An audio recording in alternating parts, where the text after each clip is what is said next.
So let's dive into the delicious world of crispy skin duck. And if you ever wondered how to make the perfect crispy skin duck at home, I'm not going to show you just one way. I'm going to show you 3 ways, all based on one technique, but each one a step up, a step up, a step up. So you learn like everyday restaurant quality and top-end chef secrets.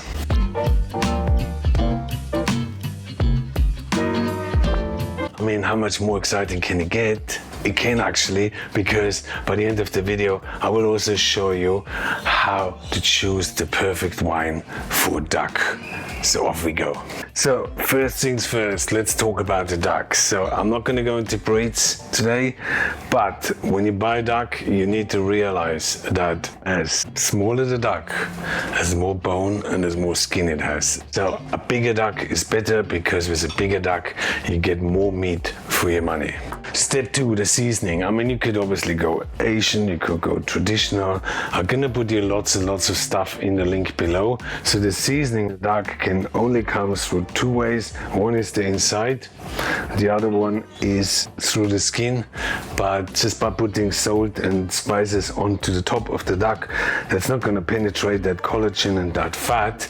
So the only way to season your duck is through boiling it in a seasoned stock, and that's exactly what we're gonna do now. So when we cook the duck today, we're gonna use a 2-step process. What does that mean? Well, first we're gonna boil the duck and then we're gonna roast it. So if I look at that thing here, it's obviously the skin's quite thick up here. It's really thin here on the top of the legs. It's a bit thin on the neck as well, but it's really thick here at the end. Really thick underneath the wings. There's some super thick lumps. So with ducks and geese, the thickness of the skin varies. It's not like fish or pork. So what that boiling does, collagen will contract, and through that it will stretch the skin together, and through that it will even itself out. Through that I will also subtract some of the 70% of water in the skin, which is essential to get it crispy. And the other thing I need to get out to get it super crispy is obviously the fat. By boiling it, I open up those pores, and you will see later on the fat literally starts oozing out before I even put it in the oven. So I'm really miles ahead than just putting the duck into the oven. We end up with uncooked lumps of skin here and there, and like places like here, the skin will literally dry out, possibly break, and then at the end, the meat underneath is really, really dry and chewy. So let's go and do step 1 of our 2-step cooking method. Before we do that, we're gonna have to tie the duck a little bit, because I always find ducks, it sort of ends up looking pretty unappealing if you just throw it in a pot like that. I'm obviously today gonna do the most simple way, and that is I turn the duck around, I get some bamboo skewers. I'm not gonna push that into the meat, I'm just gonna try to go out the back here, like so. Come out on the other side, get a piece of string, tie the neck first. I know this is not anything too fancy, and a lot of chefs gonna tell me that's the wrong way I do it, but hey, it's just for every day. Tie that around, tie that all together at the back. The wings, you can clip them off, you can leave them on, it's up to you. Break that off to make sure I get it into the pot. And then the legs, I do exactly the same. I just get the bamboo skewer, push that through, come out on the other side, and then I get a piece of string and tie that together. So in case you don't have bamboo skewers or strings at home, don't stress, because I'm sure somewhere in the cupboard you're gonna have some duct tape, and as it says, duct tape is perfect for tying a duck together too. So that's it. So basically turn it over, looks pretty good to me. That's how I tie my duck up in the most simple way, and I haven't even used the duct tape, isn't it? How easy was that? So next thing is obviously the boiling, so let's do that. Okay, so the water is boiling. Add quite a bit of salt that will season you the skin, plus it also helps obviously drawing out a lot of the moisture from the skin. A good dash of vinegar, just cheap white vinegar, and that will give the whole skin a slightly acidic note too, and acidity obviously cuts so nicely through fat. I'll tell you a little bit more about that when we come to our wine tasting. The other thing you could obviously add now, spices. You can make it Asian, you can make it Western style, and just bring that to the boil, and then you place the duck in with the breast side down. You put the lid on it, and then you cook it for 12 to 15 minutes. The duck is cooked for approximately approximately 15 minutes, and it's just gonna take it out. So drain that off, take the duck out, put it onto a cake rack. And you see how the skin has stretched itself nicely, especially down here at the end. Absolutely perfect. Under the wings as well. That's what you achieve when you cook the duck skin. So the collagen contracted and it all came together really nicely. So you can see straight away the pores open up and all the fat bubbles start to ooze out. And that's why I never have to grease your duck skin later on when you roast it, because it literally moisturizes by itself. But the boiling process obviously started that straight away. Ideal world, you let that duck stand now for 2 hours in the fridge. It will dry out the skin quite a bit. Then you just put it in the oven and you roast it for approximately an hour and a half. So to summarize that, we boiled it, we infused flavor, in my case salt and vinegar. We then also stretched the skin through that while the collagen contracted. We added some acid and some salt, and both of them will help to subtract water. And then the last thing is obviously that we opened up all the pores. We got the fat release of the skin already happening. To speed it up, you could go off and literally just get the hairdryer out, and you could dry the duck off a little bit. So it's my wife's hairdryer again. It's not working, is it? I'll work that thing out one day.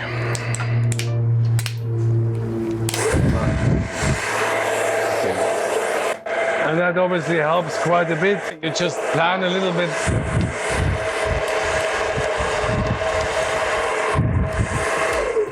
Too many buttons, isn't it? It's just so many buttons to press. Yeah, so step 2, we talk a little bit more about that, and off we go into the oven. So here we go, and that's the duck I cooked yesterday. You see all those fat bubbles here, so that's all fat that has come out of the skin. So for version 2, we're gonna wipe that all off, and then we're gonna go one step further. But before we do that, is when you roast the duck, you don't wanna put the duck in a tray and then put vegetables around and stuff like that, because that's all gonna create steam, okay? I don't wanna have a steam bubble. I put it on the cake rack or on the oven rack, and then I switch it on fan force so that the air can travel all the way around, because what restaurants do, they cook them like I did here. They hang them in the fridge right next to the fan.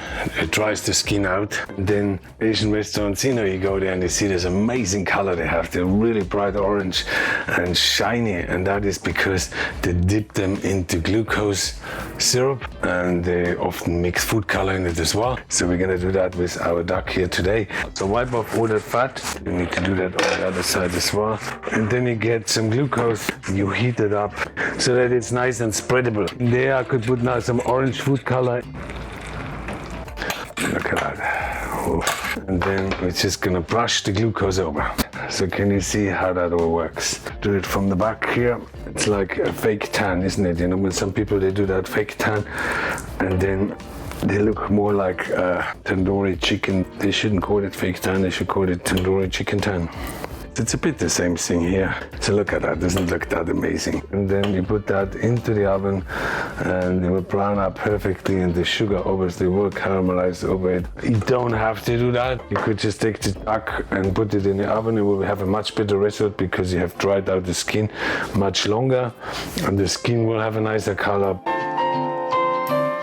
So final version is my favorite. So what I did with the duck, I did exactly the same as I did in version 1. Recipe in the link below. I added quite a bit of sugar to the boiling water, so I don't have to do that glucose coating. So I should get something like that quite natural. Put that duck into the freezer for 2.5 to 3 hours. So I literally froze the skin, and I've probably slightly froze the meat underneath too. So why would I do that? Well, through that frozen skin now, I can pound the skin with heat much longer. I can really sort of super crispen the skin up because I have a longer heat exposure. But the breast might just be still a bit pink. The final secret, which is the filling. So I said to you beginning I could put some flavorings through the belly. So in that case, I will do that. Basically, have some apples here, some onions, some garlic, and I'll froze that too. So why will I freeze that down? Frozen stuff gonna take a long time to defrost. It keeps the breast from underneath really nice and cold, and through that I might end up with breast meat that is still a little bit pink. So let's go and put that in the oven too. Also make sure when roasting a duck that you put a tray underneath the ducks, because there will be a lot of fat dripping out. So if it gets a bit too smoky, you basically just change over those trays, quickly clean them, and then put those trays back in. So while the duck cooks along, I think it's a bit of time to talk about the perfect wine to duck. And I need to tell you, I'm quite a bit of a wine enthusiast, and generally the more I drink, more enthusiastic I get. But anyway, a lot of people say that Pinot Noir is the perfect wine for duck because it sort of cuts through the fat, and that the flavor was really nice with the meat. So yeah, I guess I'm not too sure about it. But anyway, the one thing I want to tell you is that you can recognize Pinot Noir straight on its color, isn't it? It has this beautiful red color, and that usually comes because it's made from red wine grapes, you know. So let's have a bit of a... Oh, it smells amazing. It smells really winey. Quite interesting. Sort of the different wine flavors that they come your way. So,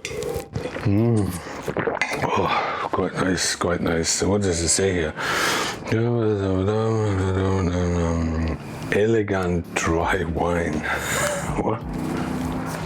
Okay, he obviously got that wrong. I mean, look at that. That doesn't look dry to me. It's liquid, isn't it? It really annoys me when people sort of tell you one thing and then it's actually the other, you know. I mean, it says it's a dry wine when it's liquid. That's sort of, I tell you what, that makes you feel really sort of screwed over, isn't it? So let's take the first duck out. Okay, duck number one. Quite interesting if you look at it. It obviously got some uneven browning in here. It's just some juices obviously came out of the meat. But if you look at all of that, the skin is super crispy. The skin is super dry, super crunchy. So I'm pretty happy with that for an everyday duck. So let's show me a little bit how the whole thing looks on the back. I'm really happy with that. Let's do the listening test.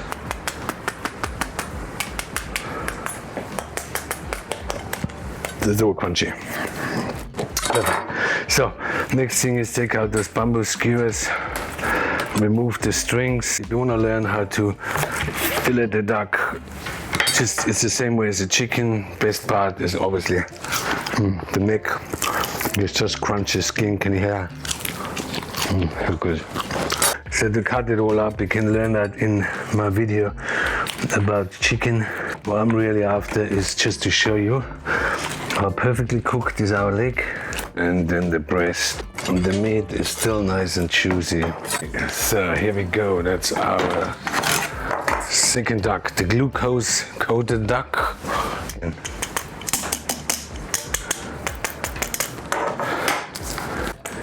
Can you hear the crunch?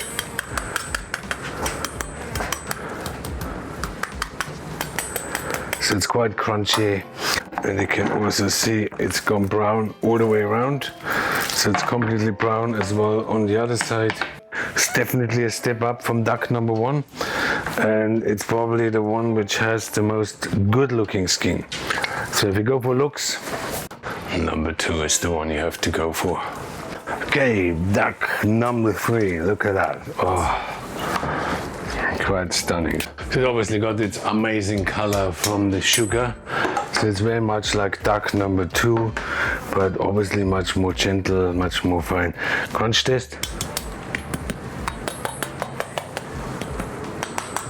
See lots of crunch. Okay, so that's the moment of truth, because I did promise a lot with the duck. Cut it up and see how juicy the breasts are, and hopefully how good the legs are cooked. I can twist that bone a bit. I can see if that comes out and it loosens itself from the meat. That blackness, I could have avoided that if I put some tin foil around it. Let's have a look at the legs. So first I want to check, have I perfectly cooked the legs? perfectly cooked through.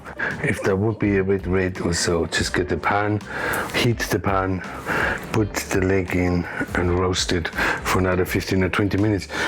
And now let's have a look at the breast. So the duck breast is still, it's sort of medium well, and that's pretty amazing to achieve that for a whole roast duck. So I hope you enjoyed that video. Check out my video on crispy skin pork, crispy skin fish, crispy skin chicken, where you learn all about those different cuts of meat as well. And yeah, I mean, the biggest takeaway from this session is obviously that you now finally know what duct tape is for. Thanks so much for watching. I look forward to seeing you soon again.